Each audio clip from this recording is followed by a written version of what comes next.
Mad max square సినిమాలో గతంలో బ్రహ్మాజీ తనయుడు హీరోగా వచ్చినటువంటి సినిమా అందులో వచ్చిన పాట ఏదైతుందో లడ్డు గాడి పెళ్ళి అంటూ ఉన్న పాట భీమ్స్ సీరియల్లో అందుకు కూడా మ్యూజిక్ అదే పాటని ఈ సినిమాలో కూడా వాడుకున్నారు ఫస్ట్ హాఫ్లో.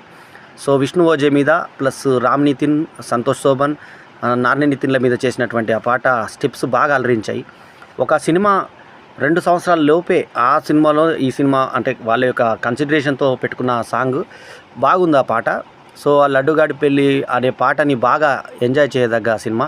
సో ఎక్కడ పెట్టుకుంటా అంటే గుద్దలో పెట్టుకో అని చెప్పిన డైలాగ్తో పాటు ఈ పాట కూడా బాగా ప్లస్ అయ్యి స్వాతిరెడ్డి పాటతో సహా సక్సెస్ అయినటువంటి ఈ సినిమాకి నేను ఇచ్చిన రేటింగ్ 3.75/5. డీటెయిల్ రివ్యూ మా ఛానల్లో ఉంది, చూడండి. మ్యాడ్ స్క్వేర్ కథ కోసము కాకరకాయ కోసం కాకుండా ఎంటర్టైన్మెంట్ కోసం కావాలనుకుంటే, సినిమా అంటేనే ఎంటర్టైన్మెంట్ కాబట్టి ఎంటర్టైన్మెంట్ కోసం అయితే చక్కగా చూడవచ్చు ఈ సినిమాని. ఇది నా review. 3.75/5 is my review. Detail review నా ఛానల్లో ఉంది. ఎల్లప్పుడూ మీ ఆదరాభిమానాలు ఆశించే మీ ఆల్రౌండర్ స్టార్ బల్లెం వేణుమాధవ్. నమస్తే, జై హింద్.